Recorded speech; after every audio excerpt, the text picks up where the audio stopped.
This afternoon, we celebrate the achievements of our teacher education students at the 33rd Teacher Education Convocation at the University of Iowa College of Education. My name is Greg Hammett, and I'll be your Master of Ceremonies this afternoon. Now, I'd like to introduce College of Education Dean Daniel Clay, who will open the festivities by welcoming you to this afternoon's celebration. Ladies and gentlemen, Dean Clay.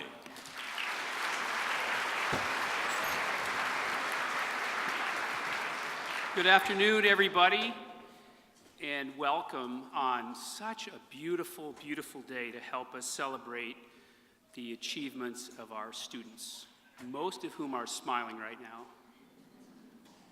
We're here to celebrate and honor their achievements for all their hard work. No more than now ever in our history have we needed good teachers.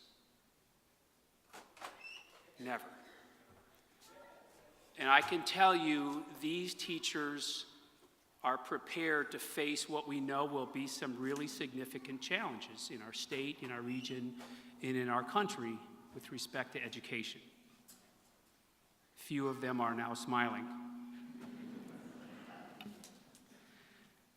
I have full confidence in the ability of every one of you to make the kind of difference you know you can make and that you chose to make when you chose to become teachers.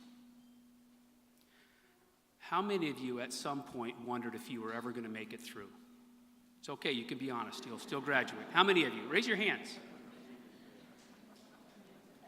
A lot of you, all of us struggle at times. And just remember, when you struggled in your program, when you struggled in your classes, that there will be students in your classes that struggle the same way. Somebody lifted you up, and that's why you're here today. And now your responsibility as teachers is to be that person that lifts them up, just the way you were lifted up, so they can celebrate in the achievements that they make because somebody like you is there to help them along. So congratulations on the honor and the privilege of being a teacher.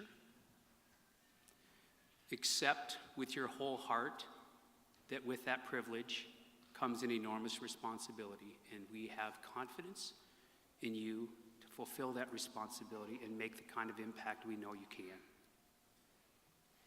So before I finish, I just want to invite Greg Hammett up to the podium here. He doesn't know this is happening. He's not even listening to me. No. So I want you to know that Dr. Hammett here has organized this day will be the 33rd consecutive convocation. 33.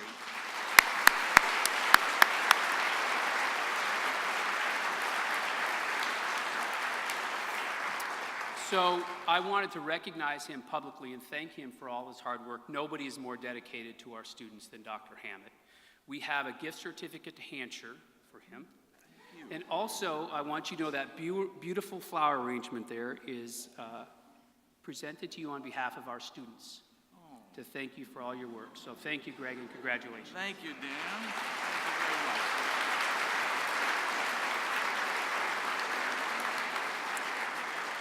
So now I would like to introduce Professor Emeritus David Lohman to introduce our speaker.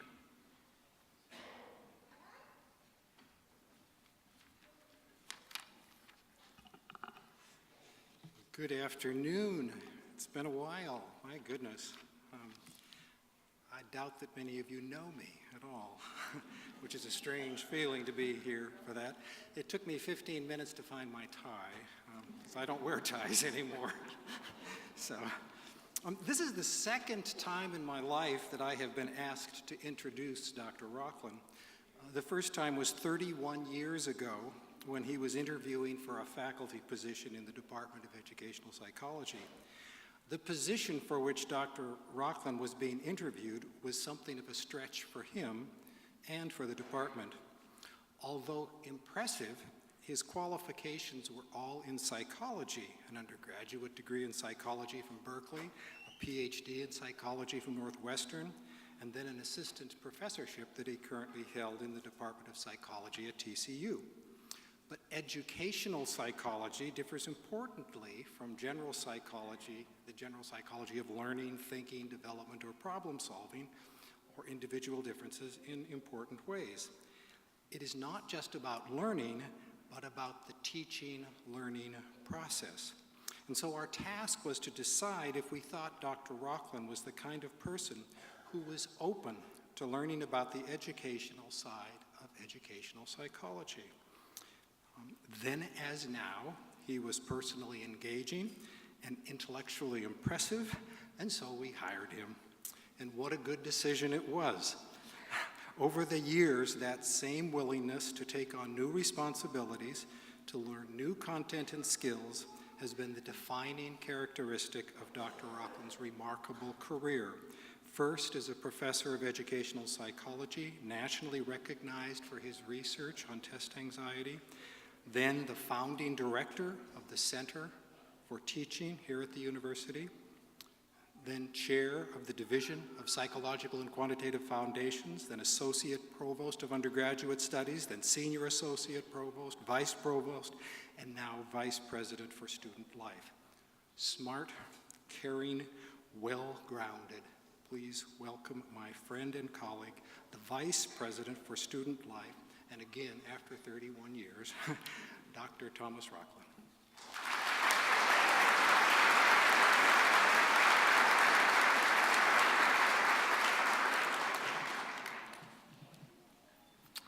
Thank you, David. It was shorter the last time you introduced me. Good afternoon to all of you, and thank you for the honor of addressing you on this joyful day. I begin by congratulating you. I remember the last time I graduated. It was 1981. I was receiving a PhD. And at the time, this may sound funny, but it didn't seem like a particularly big deal, really, because most of the folks I hung around with every day either had a PhD or were in the process of earning one. And perhaps today you're having the same experience. After all around you are others who are graduating, and I fear that that may dull your sense of accomplishment. So let me remind you, this is a big deal. You worked hard for a long time, you exercised diligence and resourcefulness, and you accomplished the goal you had set yourself. You were graduating. Let that soak in for a minute. Not only are you graduating with a degree from an outstanding university, today you are being recommended for certification as an elementary or secondary teacher after completing your education in a nationally recognized teacher preparation program. So feel the pride and feel the responsibility. The Iowa legislature created the University of Iowa in 1847, and the same legislation that created the university created one and only one professorship, and that professorship was dedicated to the training of public school teachers. For 170 years now, the people of the state of Iowa have willingly paid taxes in order to have a world-class university. And one of the earliest and continuing reasons that they've been willing to pay taxes for a world-class university is to prepare world-class teachers for our young people. What a wonderful investment. Now, of course, it's not just the taxpayers of Iowa who have invested in your education. Your faculty members at the College of Education and elsewhere at the University of Iowa have made it their business to make sure that you are exceptionally well prepared for the work before you, the noble work of teaching young people. Your faculty members have pushed themselves to push you to become the best teacher you can become. And for most of you, I dare say for all of you, family and friends have invested in your education. Whatever form that support has taken, most of us would not have made it through college without the support of our family and friends. And, as I suggested a moment ago, you yourself have made perhaps the greatest investment. You've worked long and hard to become a teacher. So what do you owe all of those, including and maybe particularly yourselves, who have invested in your success here at the University of Iowa? It's really not complicated, and I think the dean already told you. You have a responsibility to be the best teacher you can for the young people who represent the future of, I was going to say of our country, but really of the world. Now, I will be retiring this summer, which makes it likely that Professor Lohman will not have to introduce me again in 31 years. And this is, in fact, my last opportunity to address graduating seniors. Retiring is a little bit like graduating. It's a time of looking back, mostly with satisfaction in my case, and looking forward with excitement and a little trepidation, as I imagine you might be today. One of the things that contributes to my sense of satisfaction and to a bit of nostalgia is that since announcing my retirement, I've been getting a nice number of cards and emails, a number of them from students I taught many years ago. And there's nothing quite like hearing from a student and learning that something I did years ago has had a lasting impact. One of my favorites actually showed up a few years ago. Over 30 years ago, certainly, at a different university, at TCU, I taught a class on theories of personality. And one of the students in that class went on to become a Hollywood screenwriter and the author of several books. I hadn't heard from him for years until he sent me a chapter from his memoir, which was coming out soon. It was chapter 24, and the title was Rocklin Rocks. Yeah. The chapter is pretty short. It's about 750 words. And in it, he recounts in quite a bit of detail an episode that I had completely forgotten about until he reminded me about it. Now that I've been reminded of it, and as I recall it now, I was grading papers in my office when he happened to walk past my open door. I had read his paper already, and it was pretty good. It had a quality that those of you who teach English or language arts will see in good students. He was a very good writer, and he was doing his best in this paper, but really he was writing to show off and look smart rather than to connect with his reader. So I asked him to sit down with me, and we went over just one sentence, one of his, I would say, fancier sentences. Something like 20 or 25 years later, he was actually able to remember the sentence both in its pre-revision form and its revised form. He must have kept the draft. He is quite a pack rat. And the sentence we worked on said, clearly, they had an infinite number of options to renovate their abode, right? Well, so we went word by word and revised it until it became Mr. and Mrs. Lewis discussed 3 designs for building their house. I believe the word that he kept was there. Now, revised, it did a much better job of communicating what David was trying to communicate. I tell you this story only in part because I love it so much, but that is part of my reason. David went on to say in his memoir, "It took years before I developed the ability to visualize a dramatic scene and describe what I saw in a clear, powerful way. Thanks to Dr. Rocklin and the time he made for me that day, at least I knew the specific skill I was trying to master. That was huge." Now, I didn't have any idea that I had had any impact at all on David until decades later. And that's the way it often is with teaching. We plant seeds that grow slowly. So I told you the story partly because I just love telling it. But here's the main reason I'm telling you this story. You will make a difference. I know this.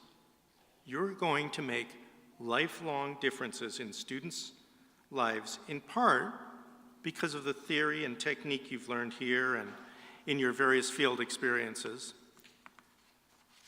But there's much more to it. You're going to make a difference in students' lives because you are going to teach with authenticity and integrity. You are going to make a difference because of who you are and the values you bring to your work.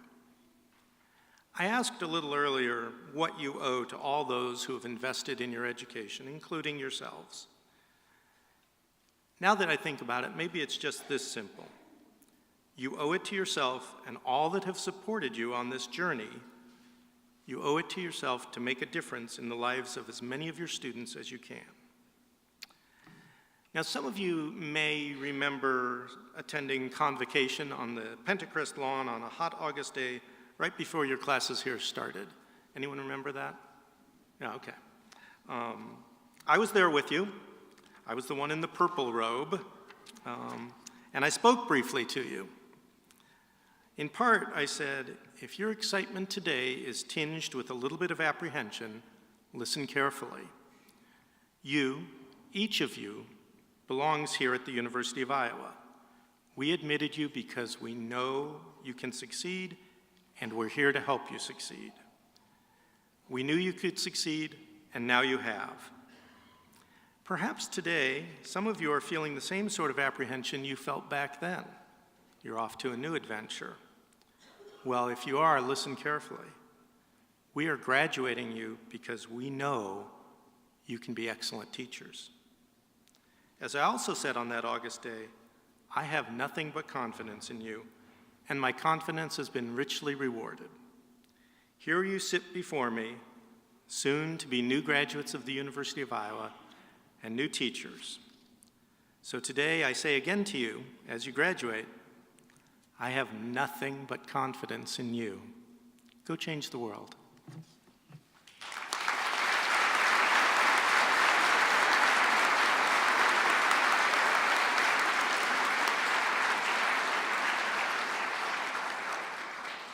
Thanks for those most inspirational and useful thoughts, Tom. And Tom and I share one thing very closely.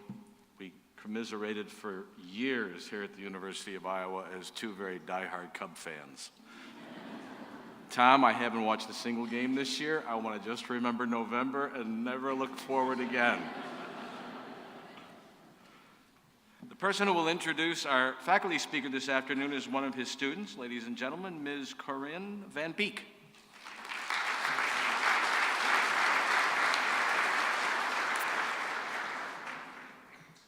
It is with great excitement that I introduce to you this year's College of Ed faculty speaker, Professor Sean Dachik. My name is Corinne Van Beek. I am an elementary education major. I have a Reading, Language Arts, and Strategist 1 endorsement.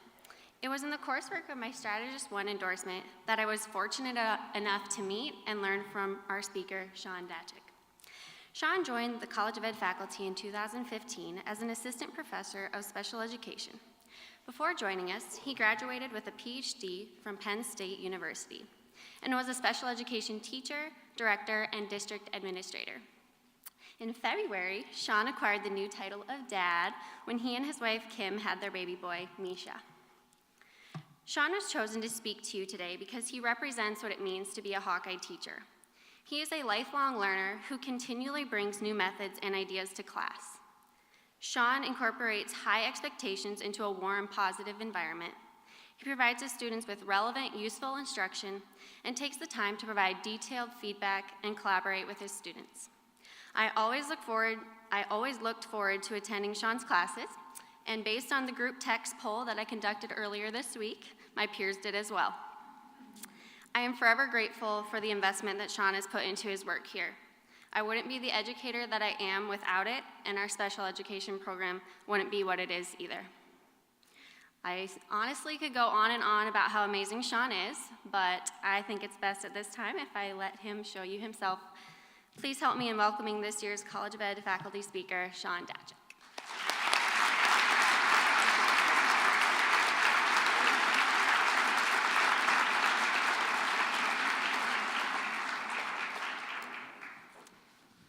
Thank you, Corinne, for those really kind words. It is the years of support and care of everyone in this room that today is possible. If you don't mind, parents and friends, family members who are here, would you mind raising your hands? Graduates, if you wouldn't mind joining me in an applause for them.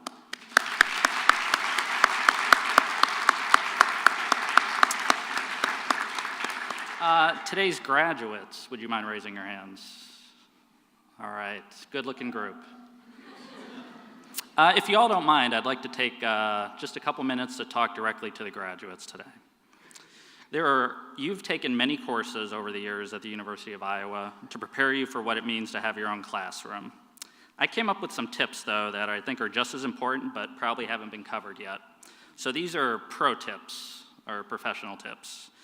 Pro tip 1, pack a spare outfit.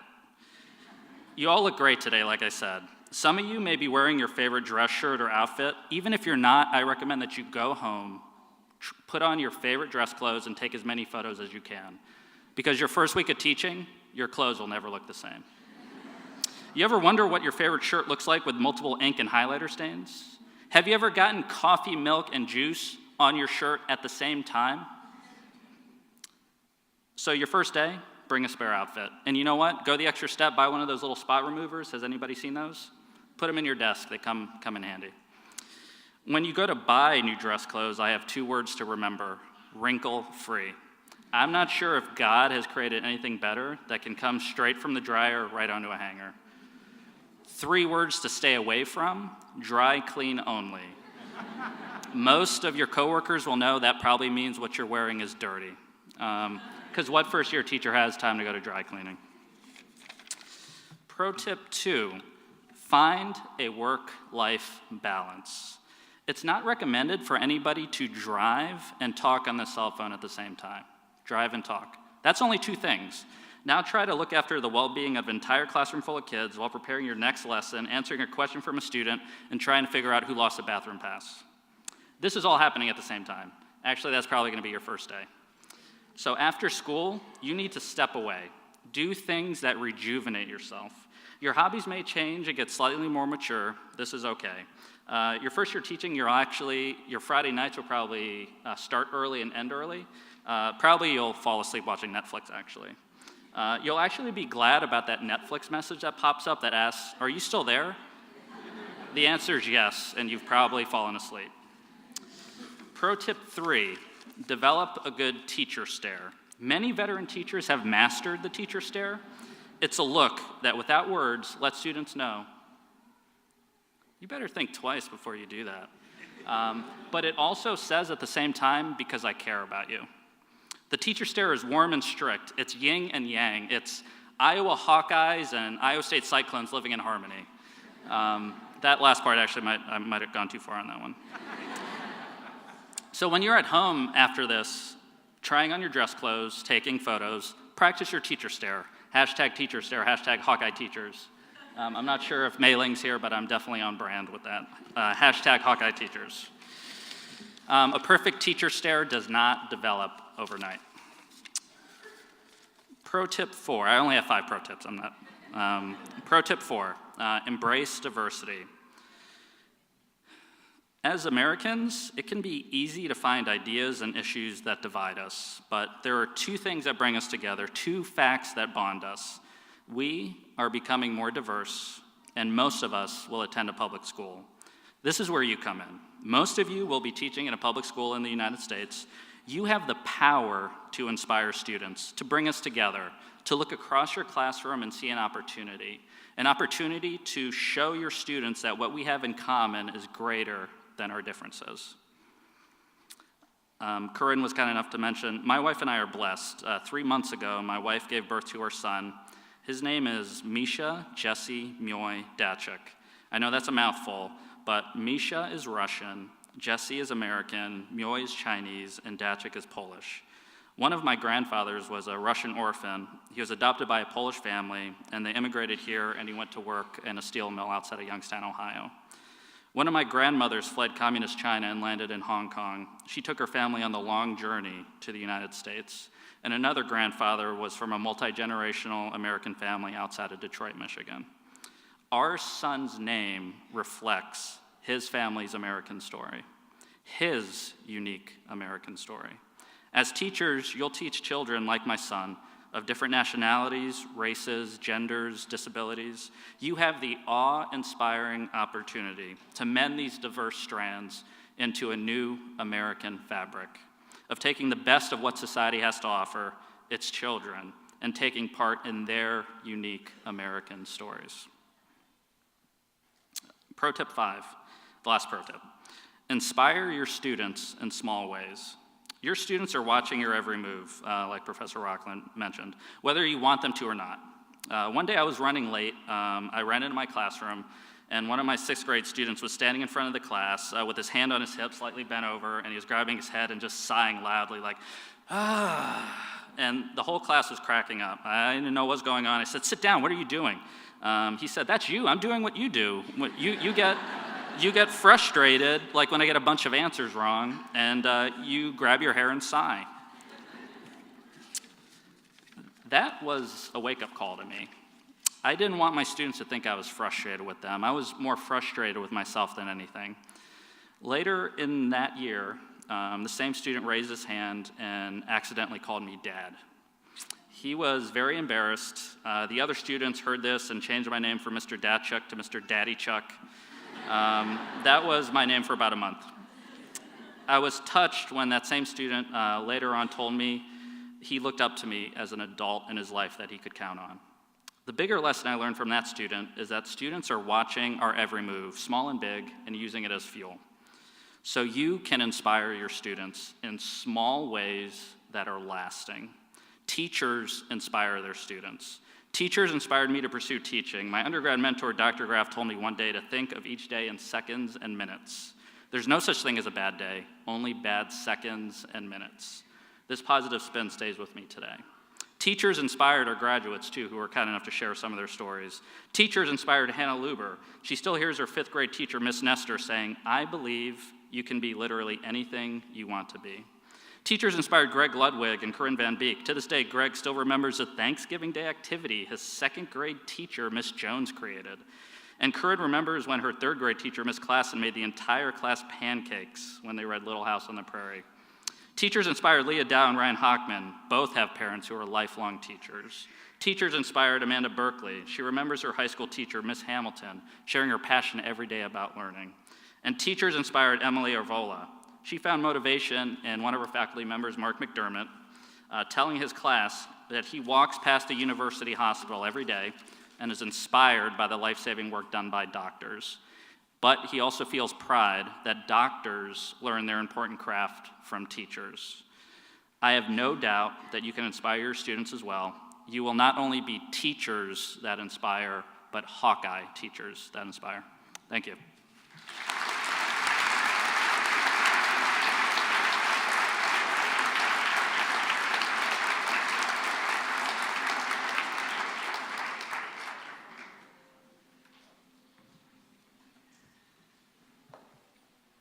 Thanks so much, Sean.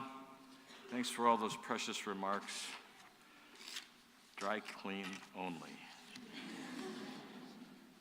I'll never forget that one. To introduce our student speaker is Sarah Showalter, one of our advisors in the College of Education. Sarah?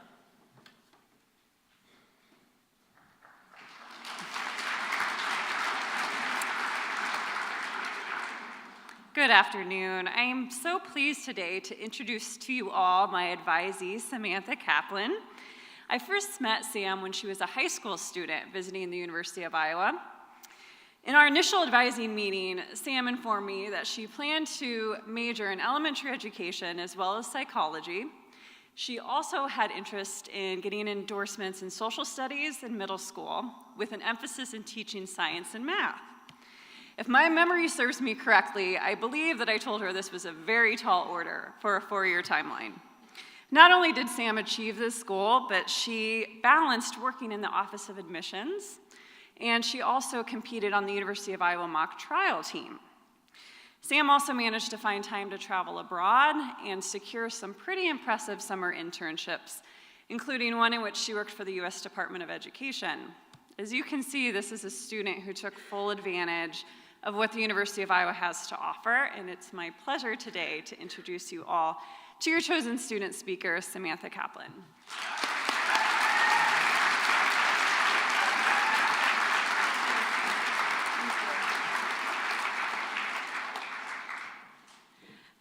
So when I was home over winter break, I had to get mouth surgery. It wasn't anything very exciting or extreme, but it did result in about a week long of watching Netflix. But when I was at the dentist, they asked me a question. And it wasn't just any question, it was the question. You know, the one that college seniors all over the country just love being asked by everyone from their parents to weird Uncle Al's best friend from pre-K. So, what are you doing after graduation? I, struggling to respond with the dentist's fingers prying my mouth open, eventually got out the words, teach. I want to be a teacher. And that's when I got the look. I'm sure you all, my fellow future educators, are familiar with this look. When you tell someone that you spent the last 4 years learning about wait time and running records and figuring out how to cram all of that required information into a fun, engaging, and interesting 40-minute lesson that you want to be a teacher, you get a stare. You get the wide eyes, the head tilt, the voice suddenly raised half an octave when they respond, "Oh, you just want to be a teacher. That's nice." Just a teacher? They don't say just a business person or just a lawyer. Yet somehow, the career of educating children has been one pushed to the back burner. A backup career in case whatever you thought you wanted to do didn't work out as planned, or you realized you weren't quite as good at writing the next great American novel or discovering a cure for the common cold as you once thought. But when I think about that, when I think about those people, a saying comes to mind. Those who can't do, teach. Let's take a step back and think about that for a minute. Those who can't do, teach. So if you can't play the piano, teach someone else how to play the piano. If you can't read a book, teach someone else how to read a book. If you can't tell me the last time that you stepped foot into a classroom, then maybe you should be the one deciding what is taught there. Do you hear how ridiculous that sounds? But when I look out into the sea of people today, and I see all of these future teachers, they're not only future teachers, but they're my friends, the people with whom I've procrastinated over many group projects and assessments and lesson plans, the ones who I stood in front of and told them how it felt the first time that I stepped in a classroom and faced a group of students so bright-eyed and innocent and told them that they could call me Miss Kaplan, and how it felt when I left those same group of kids who had somehow become my kids over the short span of 16 weeks, and what an honor it would be to touch more lives like theirs in the future. What an honor it would be to continue on the legacy of the many great teachers and mentors who have come before me, who have taught me to care first for the student and then for the letter grade. But I cannot be standing in front of you today. We, the future teachers of tomorrow, would not be sitting in this room today were it not for the families and professors and mentors and coaches and advisors that have guided us along the way, have mentored us along our paths even when we were a bit confused over what exactly constituted business casual. It is to these people that we owe our deepest thanks. And I, for one, could not be more grateful. My friends, this is our time. When people ask you an hour from now what your plans are, answer teach with pride. When they ask you if you're aware of how much you'll be making, tell them that you'll be making an impact. And when they tell you that those who can't do, teach, well, you tell them that those who can't do should learn. And there's an open heart and an empty seat waiting for them in your classroom whenever they're ready, because you are a teacher. And that is what you do. Congratulations, educators of the class of 2017, and good luck. Thank you.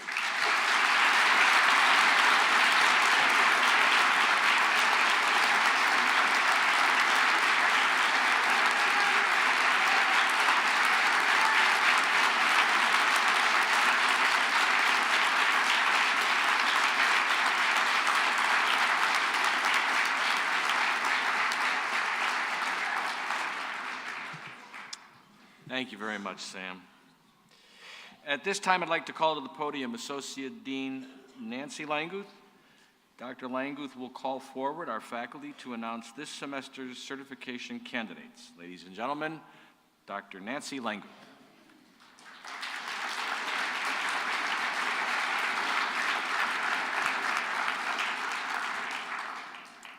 Members of the College of Education faculty, now we'll call to the stage the teacher education class of spring semester 2017. First, elementary education program faculty coordinator, Dr. Rory Carson, will introduce our elementary education certification nominees.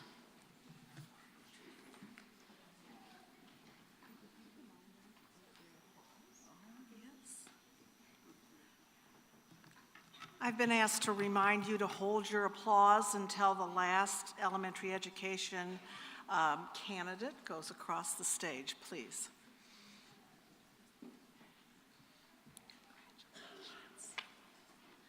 Emily Marie Arvola.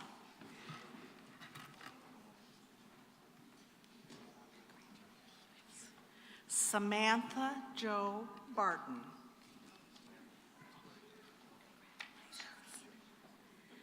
Abigail Helene Beck.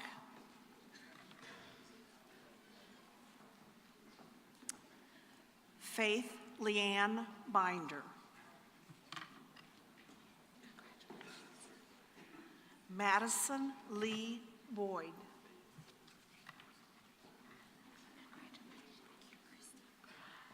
Kristen Nicole Buckham.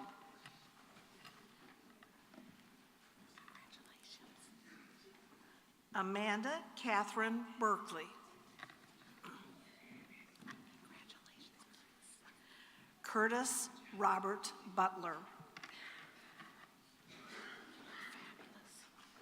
Emily Jensen Camp.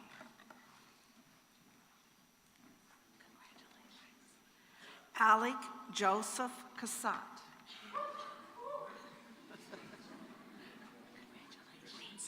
Anne Elizabeth Creasy.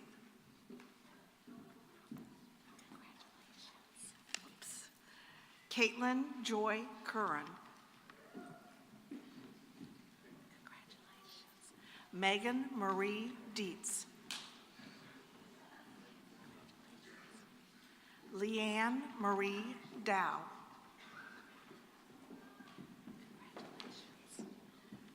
Jennifer Lynn Dreyer. Hold for a minute. Heather Marie Feller.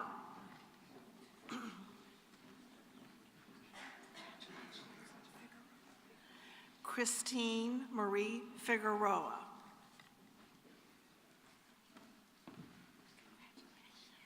Melissa Marie Freeberg.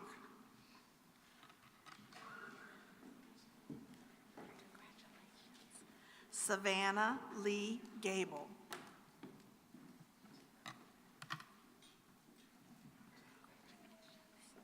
Reagan Elizabeth Grandorf. Michelle Ann Grantman.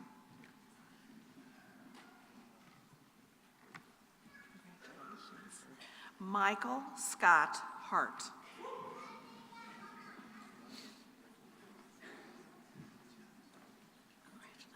Amanda D. Heath.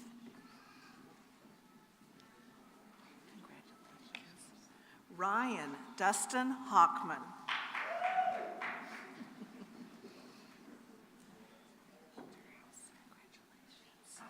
Taylor Dawn Holterhouse.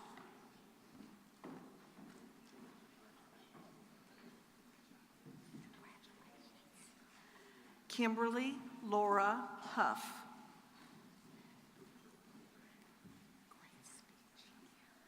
Samantha Ann Kaplan.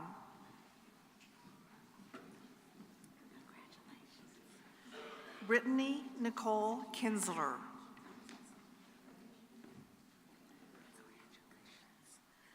Caitlin Nicole Cook.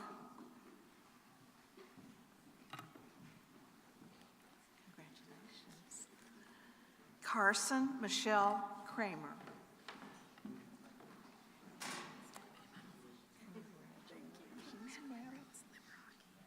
I know. Madeline Rose Liberaki.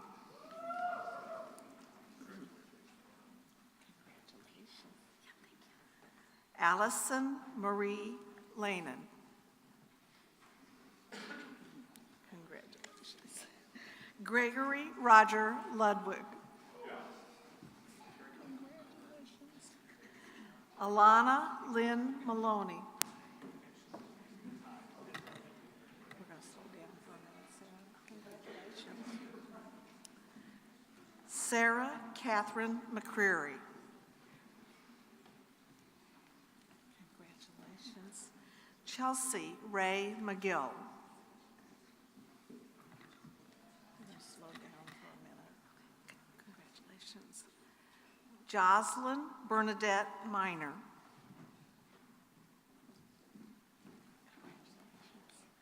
Megan Marie Moore.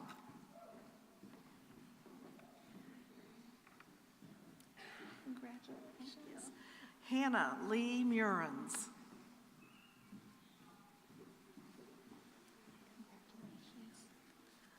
Annabeth Rose Neiman. Congratulations. William Albion Olson. Congratulations, Chris. Christopher Michael Peterson. Congratulations. Miranda Ruth Pyle. Congratulations. Melissa Kate Powland Littler. Congratulations. Katie Francine Renteria. Congratulations. Taylor Ann Sherpelts. Congratulations. Stephanie Ann Schlaba. They're helping me out here. Taylor Danae Scudder.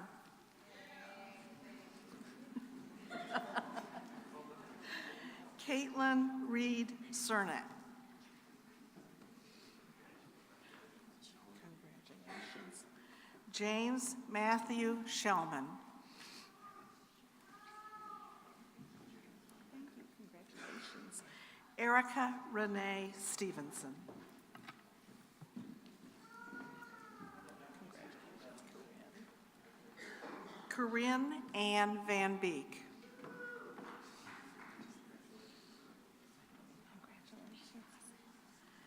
Caitlin Carol Van Fossen.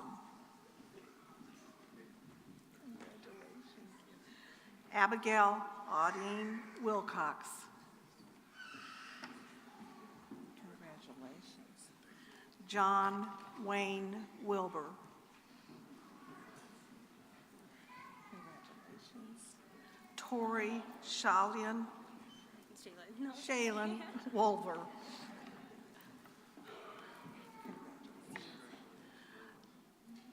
Emily D. Zier.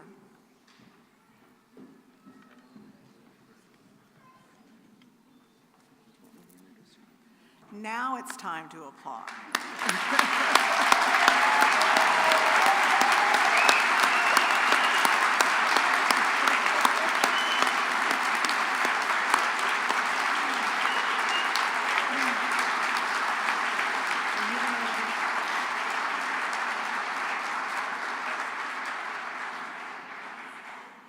In secondary education, the faculty and program coordinators now will summon the certification nominees to the stage. In art education, Dr. Claire Baldus.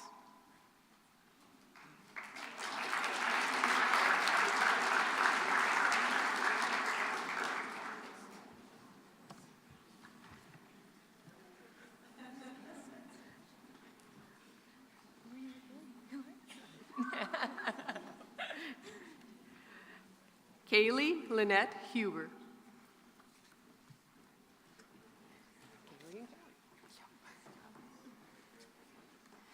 Callie Rose Jacobson.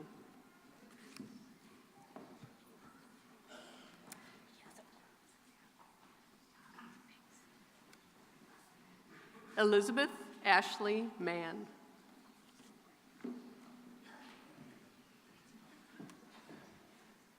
Never did your middle name. Andrea Kathleen Morello.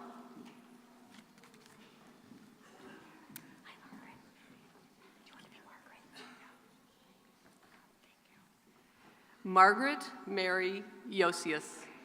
And this is our new set of art teachers for the Hawkeye State.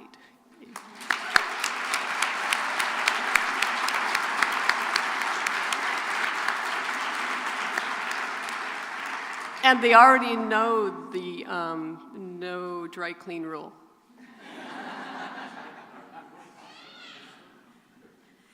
In English education, Dr. Amy Schultz.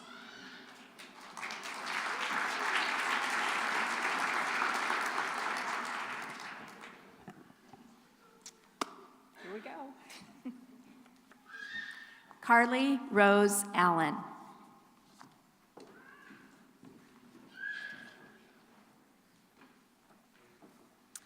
Kirsten Elizabeth Arneson.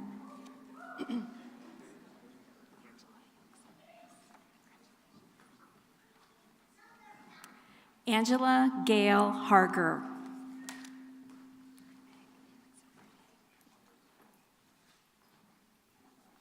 Megan Lynn King.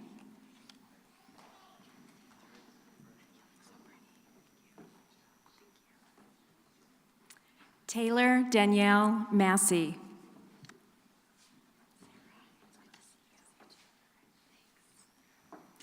Sarah Elizabeth McAndrew.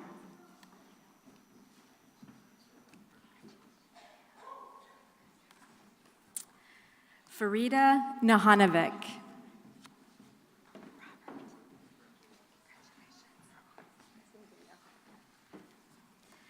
Robert Matthew Parzinski.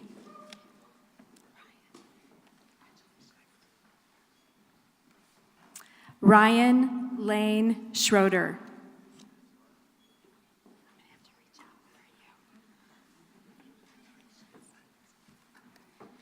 Darian Maxwell Sloat.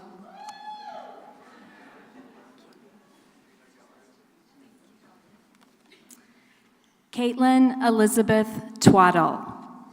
And this is our future English teachers.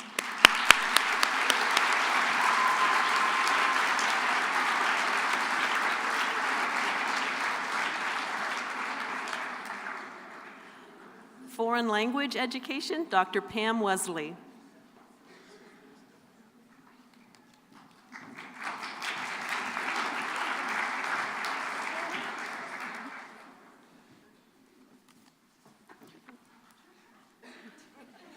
Jonathan Michael Baldwin.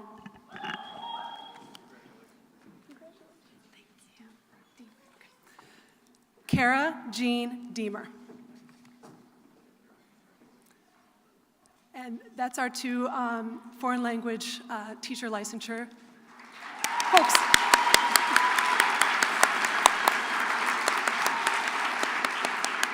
But before I go, I want to acknowledge they also got endorsement to teach English language learners, as did several other students out here. So if you got ESL endorsement, that involves a special student teaching placement. And many of these individuals go on to work with English language learners. So if you got the ESL endorsement, if you could wave if you're up here and stand up if you're out there, and we can applaud for you.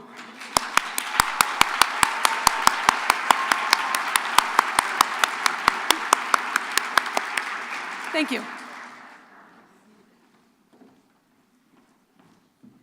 Mathematics education, Dr. Danny Hong.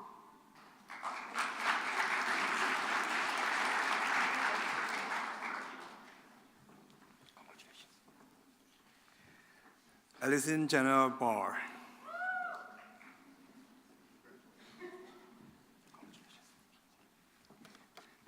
Christine Jo Bondro.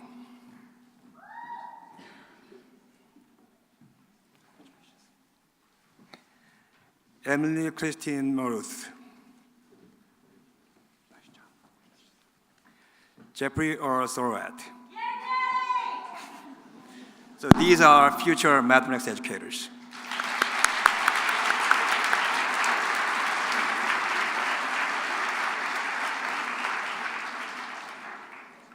Science education, Dr. Ted Neal.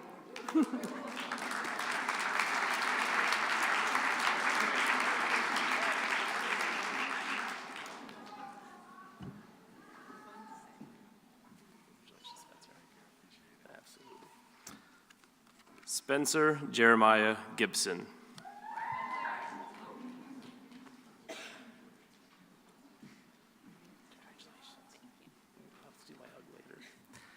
Hannah Denise Kroska.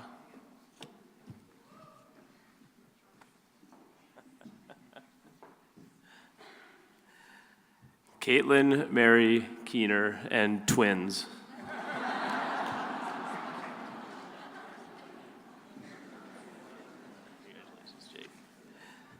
Jacob Austin Lanigan.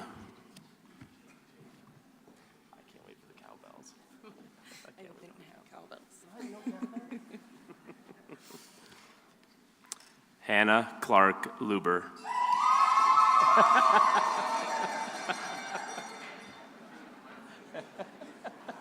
You guys are a rowdy bunch. Patrick John McNicholas.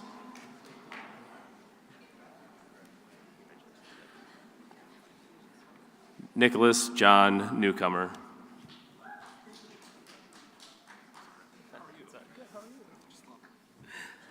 Jacob William Swift.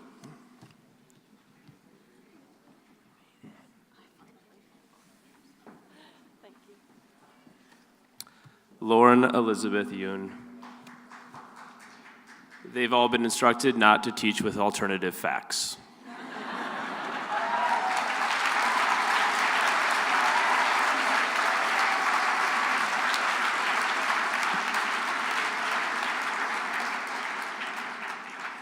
Social studies education, Dr. Jason Harshman.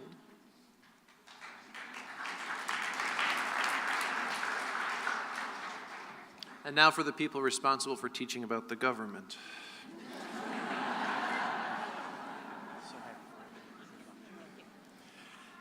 Jennifer Lynn Brookhart.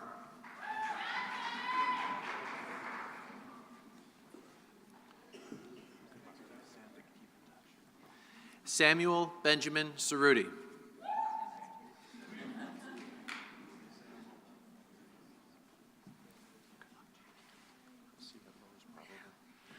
Cameron Lawrence Donovan.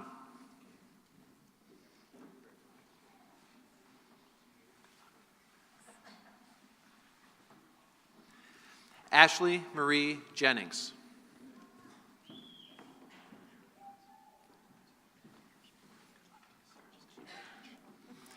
Sarah Catherine Lane.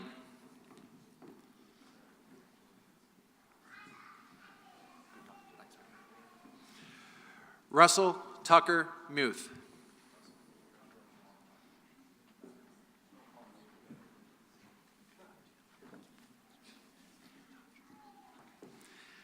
Leah Ross Fantavong. Good luck out there. All right. Christopher Adam Phillips.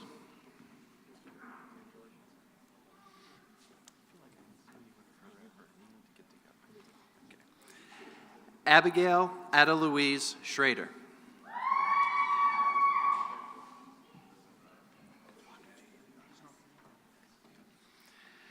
Janelle Sue Smithson. Congratulations to the social studies graduates.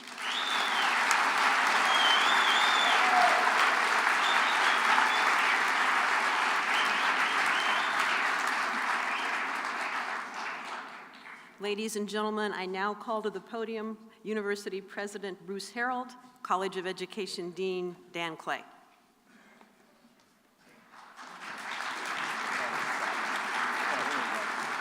That's all right. I got her.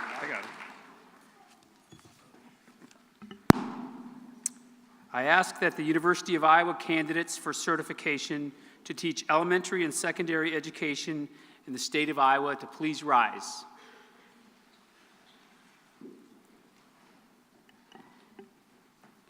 President Harold, these candidates, as an integral part of their university experience, have completed professional studies in the field of education. The State of Iowa Department of Education recognizes the professional goals of these men and of these women and has empowered the University of Iowa to recommend these individuals for the teaching certification appropriate to their course of study.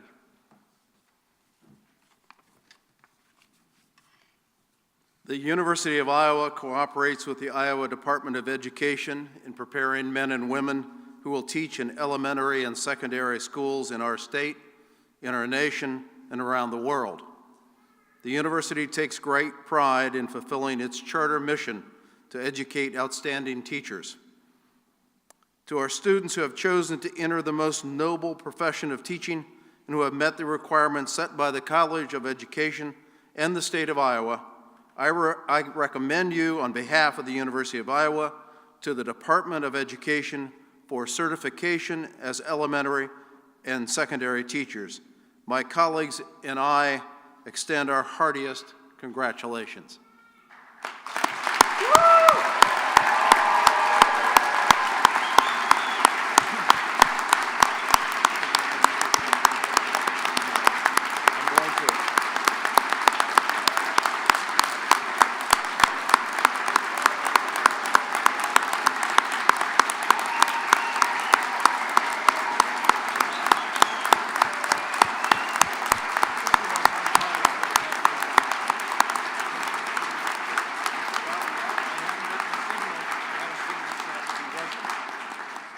I'm going off script here, but great institutions like ours are made and continue to be remade by great people. Today, we had the pleasure of seeing two of them. Greg, thank you for your great service. It's been an incredible time for you. It's been a joy working with you. I know I'll see you around. Tom, I'm not going to sing happy birthday to you again, so you can relax. But you should all know that as you leave the building this afternoon, out on the corner over here, you'll see a rock. And a few days ago, we put a plaque on that rock. You should pause and read it. It's dedicated to Tom on behalf of all the students over so many years. And it reads, Doc Rock. Thank you, Tom.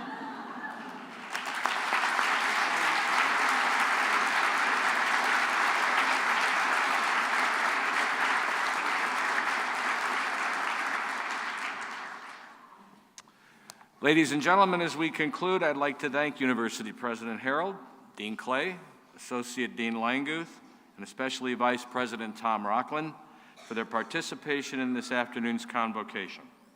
Additionally, I'd like to thank Associate Dean Amanda Tyne and all our departmental executive officers in the College of Education for their support in making this afternoon's event a success. Of course, without the planning of our student committee, this event would not be possible. I'd like to recognize and thank Committee Chair Leah Fantavong. Please stand, Leah. Oh, she's over here.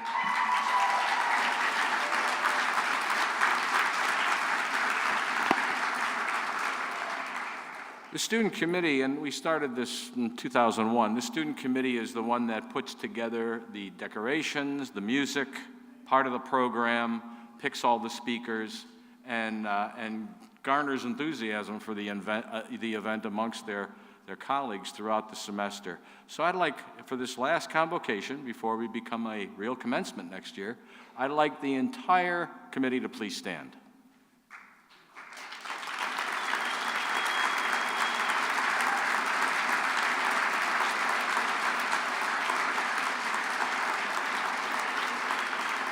Thanks, guys. It was a lot of fun. I'd also like to recognize the people behind me, my colleagues, our teacher education faculty, for without their caring efforts and their professional guidance, this afternoon would certainly not be possible. Ladies and gentlemen, our faculty.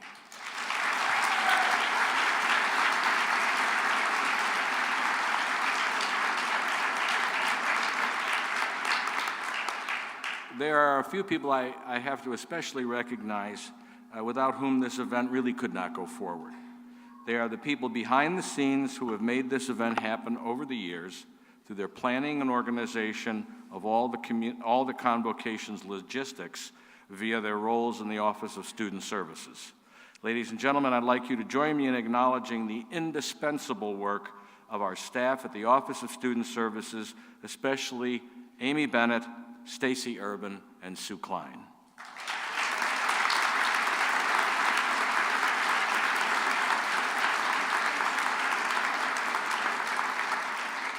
Finally, and most of all, I'd like to thank you for coming to honor our teacher certification candidates this afternoon. We know they have made us proud, and we stand secure in the knowledge that the future of our children, and indeed therefore our democracy, is in their hands, the hands of caring, intelligent, reflective, and innovative professional educators. Well, we're just about at the end, and I did send you all an email on Tuesday. I mean, I'm talking about not all of you. I'm talking about the soon-to-be of Hawkeye alumni. So you better be ready, okay? One last homework assignment. Now, ladies and gentlemen, please rise. Turn to the page near the back of your program on which the words are written, and join us in singing the University of Iowa Alma Mater.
Thank you, ladies and gentlemen. And to your left, stage right, there is a reception waiting for you in the Hubbard Commons. Go on and eat everything and drink everything.